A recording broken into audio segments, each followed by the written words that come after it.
The One More Thing, Sun and Base Social. Hello, hello, hello. It is Wednesday. We are past the point of no return. This is the One More Thing at Sun and Base Social. Hopefully streaming complication free today. But if we're not, then you can check out the archives. We've got wonderful guests as we have done every day. And today is a particularly special day as we're joined by a whole crew. And that crew is brought together by you. Hello, Mr. London Elektricity. That was all right. That was quite cheesy. That was very smooth. Though. Very smooth indeed. But not as smooth as my mic control. There we go. Right, how are you doing, London Elektricity? Yeah, I'm doing good. Thank you very much. Excellent. Be impossible to not do good here. It's so beautiful. Yeah. Great day, beautiful weather. Yeah, Sun and Base is where it's at, and happy 20th anniversary to Sun and Base as well. Happy 20th anniversary! Like that's an amazing feat, really. What was the first year that you ever came here? Can you remember? I didn't come. I can't remember. It was like 2010 or 11, I think. Right. So I wasn't here right at the beginning, and I was just blown away when I came. You know, it was just it's very different from other festivals because. All of the artists are on exactly the same level as all of the fans. So there's no ego, there's no hierarchy. No VIP area, no little kind of roped none off of sections. None of that. We're all here for the same reason, which is basically to celebrate music and to celebrate very high quality drum and bass. It's lovely. Yeah, and that doesn't happen very often in terms of like things always just get bigger and bigger and bigger. As you know yourself, you run one of the biggest brands in drum and bass. Things always get bigger, but it's quite magic. It's quite a skill being able to keep that special essence, isn't it? Yeah, well, big up to Stefano who runs Sun and Bass because he has got the magic ingredient. He understands how to do this, and so basically he takes all the power away from the artist managers and agents. So there's no line-up arguments. You know, everyone just takes the sets that they're given, and everyone's very grateful for it. So it's amazing, really. It's lovely. Yeah, that's great. And it is, it's putting the power back in the scene's hands and in the community's hands in that type of way. Absolutely.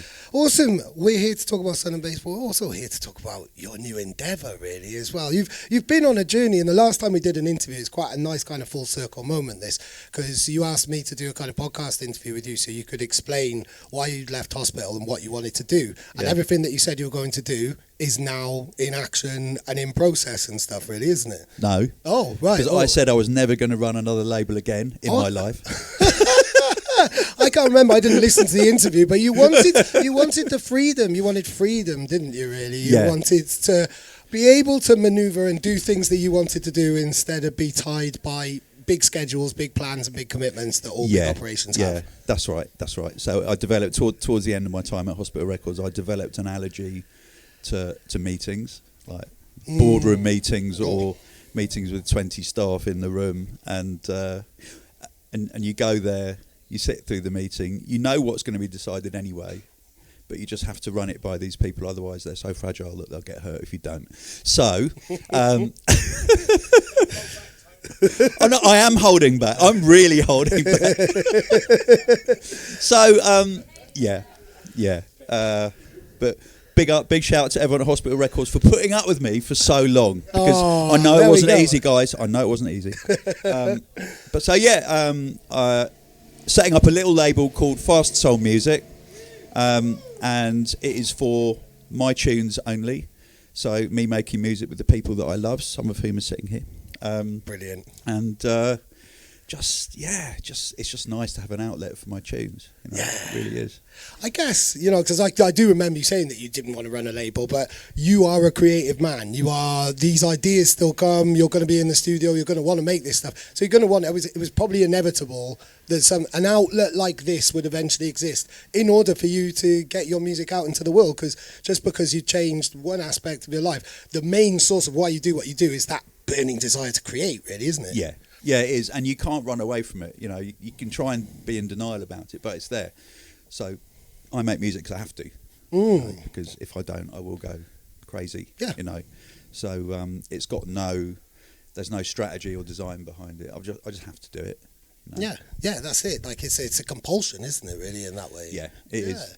So how did your writing process change after that kind of period of changing your life, moving away from something that had been your entire life for so long, did the writing process change? Did the creative process change, and the inspiration that you have change?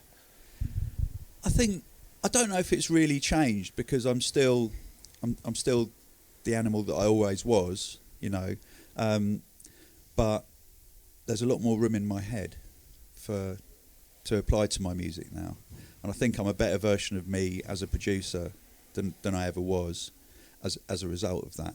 Because you're not carrying that weight, you're not taking up that extra bandwidth of other commitments and responsibilities. Precisely that. Yeah. It's nice. It's lovely.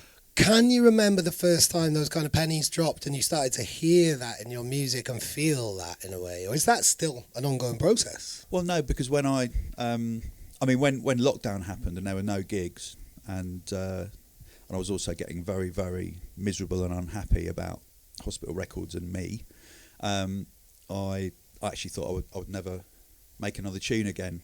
You know. Wow, it got that dark. Yeah. Wow. It did. It did. It really did. And it was only when I just started to dabble in the studio, and that was when I made a tune called Vasquez that came out on the 25 Years of Hospital compilation, or NHS 500, I can't remember which it was. In making that tune, I sort of realised, I've actually got something I need to do still. And I went on a production course as well called Finish More Music. It was a course that was specifically designed for the mindset, and anyone who makes tunes will kind of know this mindset. The mindset of producers who will make loads of sketches, and they're all 16-bar loops, and you spend about 5 hours in the studio listening to the loop going round and round and round and round, and then you start to get a bit frightened and paranoid about the tune. No one's going to like it, so you never play it to anyone, and you never roll it out into a finished tune.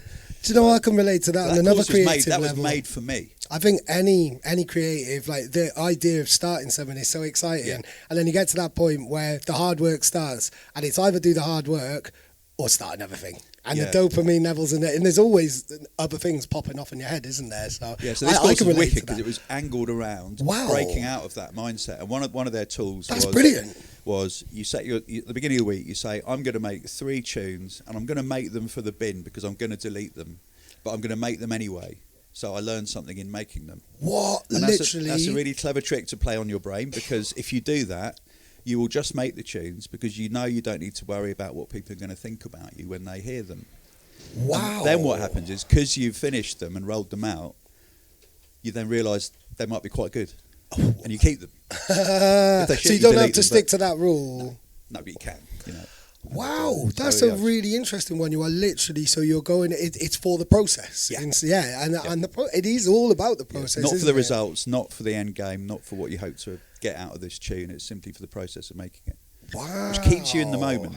And they also taught me things like always leave your phone outside the studio, and preferably turn off your internet connection. Yeah. So that you haven't got those distractions, you know. Which is something I've kind of forgotten since I finished doing that course. I need to remind myself of these things. But it helps you be really productive. Yeah. So who runs that course? Because I think anybody watching this who produces is going to be thinking, oh my God, that sounds like me. It's a guy called Keith Mills. Big up Keith. He's been really, really helpful. He's got a good podcast series as well called Finish More Music. And he's a bit of a legend. Right. So, and this could apply to any type of musical songwriting, anything, any type of instrument. It's not just production in that type of way. Anything. It's a mindset thing. It applies to anything you do in life, really. Yeah. That sounds really inspiring. So, I'd like to have some music before we get into the Fast Soul music story. I'd like you to play a song, hopefully an exclusive or something to tease people. Let's set the scene for anybody watching now, and big up everybody who is watching on Twitch, YouTube, and Sun and Bass Facebook.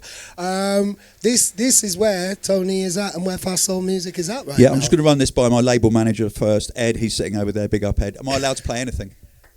Okay, we've had the thumbs up. Okay, this is the first release on Fast Soul Music. It's called Don't Stop, and it features Doktor on vocals. Brilliant. Keep on going, don't stop. Don't stop.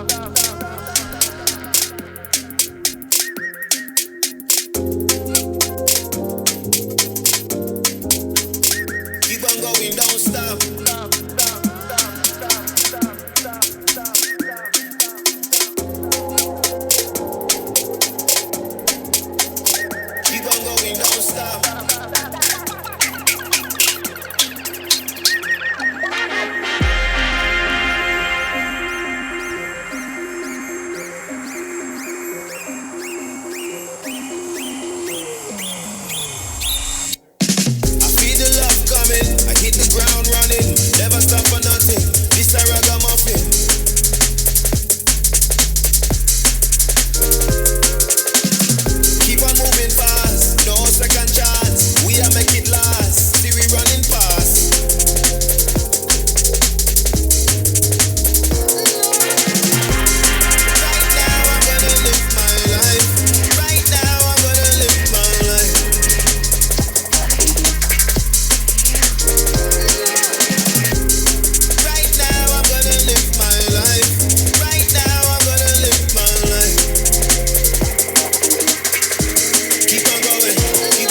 Wow, so that was a bit of an exclusive. That's not out then until the 26th, so quite a few weeks' time, the day after my birthday, actually.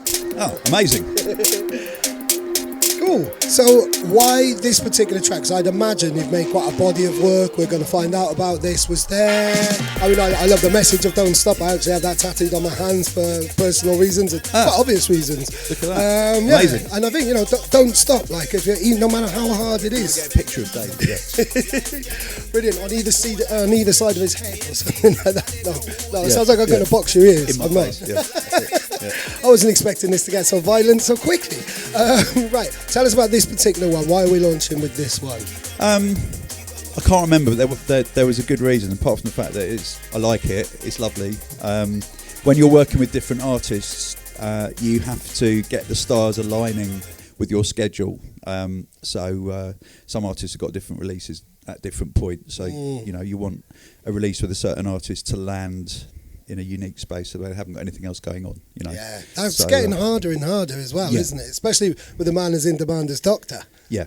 Big up Doktor. I mean, like, you know, he's such a genuine, lovely guy. You know, he's so helpful and friendly. It's really, really nice. Oh, brilliant. I mean, all the artists that I'm working with are people that I love to actually be in the room with and spend time with, as well as kind of like musically. You know, we had one really of them important. on yesterday, actually, a guest who was bigging you up and said he's working with you, Anile. Yes, I don't know if that's a little bit of an exclusive to drop there, but he's already said it in the interview. I've got that tune. Brilliant, so we'll play it in a bit. Yeah, it's great to see him back as well, isn't it? Yeah. He's such a brilliant producer, you know, and he's an interesting guy because he's got a really high powered day job, so he's not like most of us. He's not dependent on this. He doesn't have to do it. Yeah, you know. But he's a genius producer. He really That's is. been a question. That's been a conversation topic that I've been having with a lot of people just socially while I've been talking to people. Is that kind of the choice between full-time music or having a job and music remaining in that kind of pleasurable hobbyist, very high level but hobbyist kind of position, like anybody who just play an instrument for pure pleasure. And it's that kind of defining line, really, there, isn't it, between whether you actually take an income from it or not. And it does make a huge difference. It adds a whole other layer of pressure, doesn't it, when you're actually earning from your creativity and relying on that.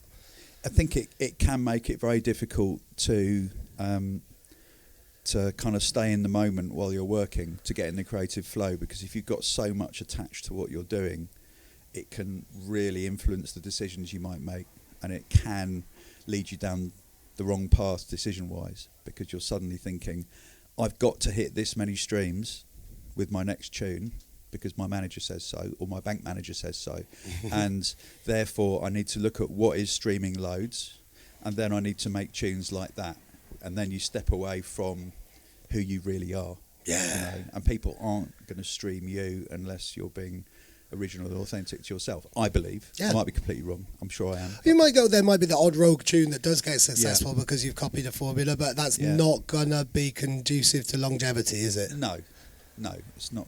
Wouldn't be good for my happiness anyway. No, put it that way. no.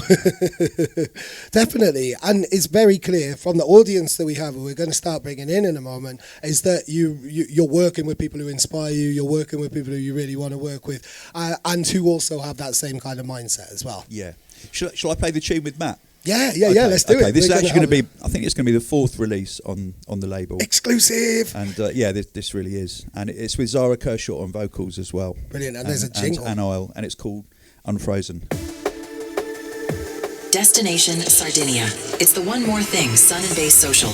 Oh yeah. With London Elektricity and friends. Keep it locked, and thank you to everybody who is viewing on the stream.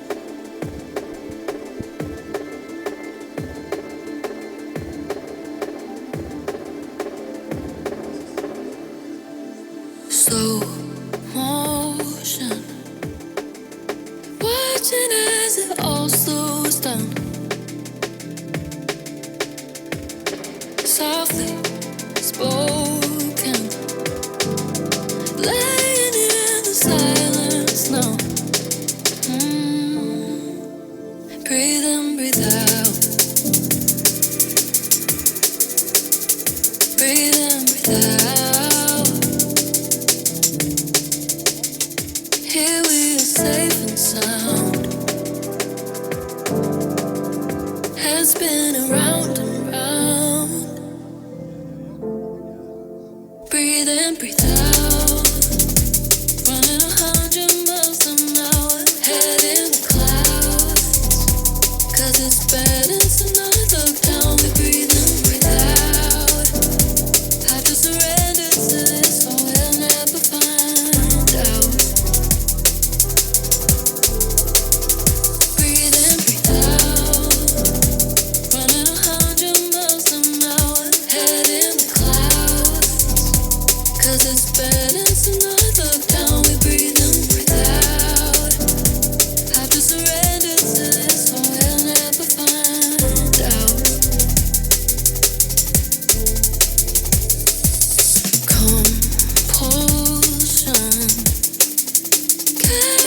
breathe in, breathe out.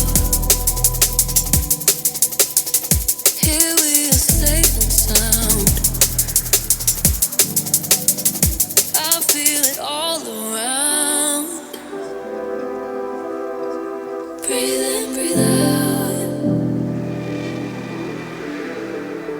Breathe in, breathe out. Planets and I look down, we breathe in, breathe out. So huge shouts to Anile there, guest from yesterday, and that's a real exclusive. That's going to be the 4th release on the label. Yeah, I think so. Yeah, quite some time. yeah. When would that be then? Probably New Year? Probably or? about February, I think. Wow. I've also got released on a couple of other labels as well. So I'm doing 2 tunes on Metalheadz, and No way. yeah, What? yeah. Got released on Heads, which is exciting. Wow. Yeah, big up Goldie for that. Oh, what? London Elektricity on Metalheadz. Like, hang on, that's... I really wish I had an air horn jingle or sample or something like that. That's amazing. So have you been... when did you make these tracks? What mindset were you in? A London Elektricity release on Metalheadz. Yeah. That blows my mind. That makes me very excited. Over the last couple of years, I've made these tunes, and I was talking to Chris Blue Martin, who's like my mentor in life, and I was like, what should I do with this tune? He said, I know, send it to Goldie. I was like, okay. So I did, and Goldie rang me. He's like, that's wicked. Can I release it? Wow, okay, it was phone call level. Wow. So yeah. Well, Goldie does phone calls, you know. Yeah. He does only when he's gassed up. Like I've had those type of calls as well. Anybody in the drum and bass scene, when you have an interaction with Goldie and you have a call like that. Yeah. Hopefully not a 4 a.m. call. I would imagine he called you at a more convenient time. Or... Yeah, he did, but he lives in Thailand, so 4 a.m. is a convenient time for him. Right, so is that 2 tracks? I guess. Yeah, 2 tracks. I'll play one of them. Oh my word! And then we'll have some guests, I think. Yeah. So this is called All on Top, and it features Genesis, Elijah, and Conrad subs as well. Wow. London Elektricity on Metalheadz with Genesis, Elijah, and Conrad subs. That's right. Wow. I thought the Loki revealing that he was going to do his DJ set was going to be a big exclusive, or LSB saying that him and DRS really buzz off like 80s music like Kate Bush and listen to her on tour quite a lot. But that's probably the best exclusive we've had so far. Wicked. Wow. Wicked.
on top. I'm trying to sort it, figure out what's what. But it's all on top, it's all on top. It's all go, mate, it's all non-stop. It's all on top, it's all on top. I'm trying to sort it, figure out what's what. But it's all on top, it's all on top. It's all go, mate, it's all non-stop. And money didn't really change a thing. They think my life's all cushy cause I raked a bit of paper in. But I'm raging, my patience is paper thin. Tried to break through with the music, didn't break a thing. They tell me break a leg, I break a sweat on stage. Killing it, flabbergasted, I ain't made it yet. They say you ain't made enough if it ain't changed you yet. I've been making it since the baby blue Averett.